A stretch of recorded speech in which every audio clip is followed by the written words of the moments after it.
করতে মরি। অত বড় একটা মেয়ে হয়ে গেছে, তাও একটা কাম করে না তো। আমি কাম করতে করতে মরবো। যাক, কাজটা তো শেষ হলো। সারাদিন আমি কাজ করতে করতে মরি। এবার ডাইনিটাকে ডাকি, এই ডাইনি কোথায় গেলি রে? আয় তাড়াতাড়ি।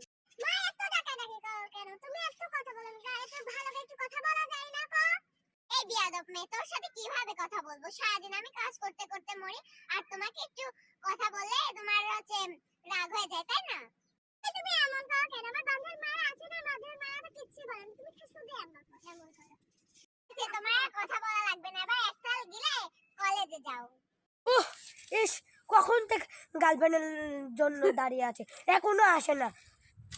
ব্রেকআপ করে দেবো। তুমি আমার তো ইদ্দাকামের দরকার নেই, আমি কলেজে যাই, আমার কলেজে অনেক কাজ আছে। আজকে ইসরে কুদ্দুস আজকে রাগ করবো, অনেক দেরি হয়ে গেল। আরে কোথায় যাচ্ছিস? এতদিন আমাকে ছেড়ে কলেজে যাস, কি ব্যাপার? আমার ভালো লাগে না, তোর সাথে যেতে ইচ্ছা করে না। কোনো তোর সমস্যা? আমি জানি, ঠিক আছে, তোরা আমার সাথে যাওয়া লাগবে না। তুই যে তলে তলে কি করিস আমি কিন্তু জানি। ফোনটা দি, কি হয়েছে? হ্যালো, তুমি কোথায়? আসতে এত লেট হচ্ছে কেন? দাঁড়া, আমি চলে এসেছি। মা বাসা থেকে অনেক পেয়ারা দেয় তো, দাঁড়াও চলে এসেছি পরে। হ্যালো, তুমি কোথায় ছিলে এতদিন? তোমার সাথে এতদিন দেখা নাই, তুমি কোথায় ছিলে? বলো না, মা একটু খালার বাসায় পাঠাইছিল, একটু প্রবলেম ছিল তো তাই। ঠিক আছে, চলো কলেজের দিকে যাই। আর বান্ধবী কি তলে তলে কি করে সেটা আমি জানি। আজকে আন্টিকে যে বলবো। আচ্ছা আন্টি বাসায় আছে, রান্নাটা একটা জরুরি কথা বলবো। হ্যাঁ চুটকি মা, আমি আসছি, তুমি কি বলবা বলো। আপনি কি জানেন আপনার মেয়ে কলেজে যায় লোকের ছেলের সাথে হাত ধরে ধরে ঘুরে বেড়ায়? বলছো তুমি? আগে ওই মেয়েটা আমার কত কথা শুনতো, আর এখন কিচ্ছু শোনে না। ওই জন্যই ও অত বদমাইশ হয়েছে। আজকেও বাড়িতে আসুক, ওর খবর আজকে আমি করব, দাঁড়া। আন্টি আমি তবে এখন গেলাম, আসসালামু আলাইকুম। কি বলে দিচ্ছি যে একেবারে কেমন লাগবে, মানে ভালো বাবা, আমি গেলাম, মা অনেক খাবে বলে করে আমি যাই, সেদিন মাই খাওয়া লাগবে না। এতটুকু বসলে? আচ্ছা ঠিক আছে, আর কি করার। জানো কোথায় গেছিলি? কোন নাঙে হাত ধরে বেড়াতে গেছিলি? হ্যাঁ কি বলো, আমি তো কোথাও যাইনি, আমি তো কলেজে গিয়েছিলাম। আচ্ছা দেখে তোর ব্যবস্থা আজকে আমি করছি। ঘটকের কাছে কল দে। হ্যালো, আসসালামু আলাইকুম ঘটক ভাই, আপনি কেমন আছেন? আপনার সাথে আমার একটু কথা ছিল, আমার বাসায় একটু আসেন তো। ঠিক আছে আপা, আমি এখনই আসছি। আপনার মেয়ের বিষয় তো? কিন্তু তোর বাবা হচ্ছে দেশের বাইরে থাকে, মেয়েটা খুব বেয়ারা হয়ে গেছে, আমার একটু কথা শুনে না। ঠিক আছে, আমি সেই ব্যবস্থা করছি। আমার হাতে একটা ভালো ছেলে আছে, আপনি কি বিয়ে দিবেন?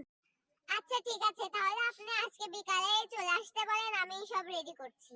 কি আছে ঘটক সাহেব, বারবার কল দিচ্ছেন কেন? কোনো দরকার?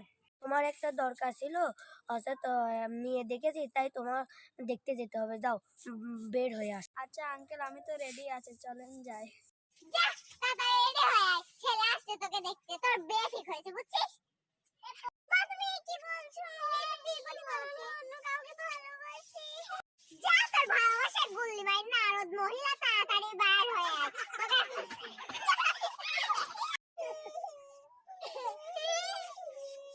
ওরে আসতে। বান্ধবী, তোমার বিয়ে, আমি তো অনেক খুশি, চলে এসেছি। জানি কি আমি তোকে ভালোবাসি, আমার মা জোর করে আমাকে বিয়ে দিয়েছে। বান্ধবী মন খারাপ করিস না, একদিন না একদিন তো বিয়ে করতেই হবে। আপা আপনি কোথায়? আছে, আমি ছেলেকে নিয়ে চলে এসেছি, বেশি দেরি করব না। মেয়েটাকে তাড়াতাড়ি আসতে বলেন, তাড়াতাড়ি বাড়িতে যেতে হবে। যা ওখানে গিয়ে বস, আঙ্কেলের পাশে গিয়ে বসে। আর মিষ্টি গিলতে। তোমার নাম কি? তুমি কোন ক্লাসে পড়ো? একটু আমার দিকে তাকাও, একটু আমার দিকে তাকাও। আপনি এত বসে পারেন, আমি এত বসে উঠতে দিব, আমার মনটা ভালো না। তুমি যাই বলো না কেন, আমি তোমাকে পছন্দ করেছি, তোমাকে বিয়ে করব।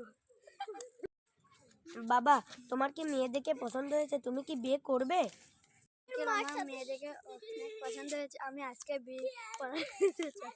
বাহ, তুমি বসো, আমি কাজীকে ডাকছি। আজকে তোমাকে আমি বিয়ে করবো, রূপসী।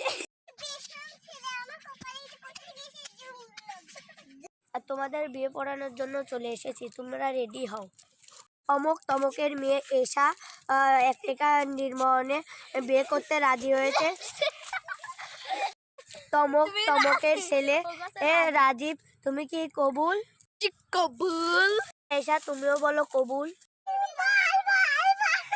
মা তুই চলে যাবে পরে ঘরে যা ডাইনি মহিলা যা তুই গেলে আমি শান্তি পাই মা তুমি এটা নিয়ে ঘরে আমি জানতাম না তোমার জন্য আমার কত কিছু হয়ে গেল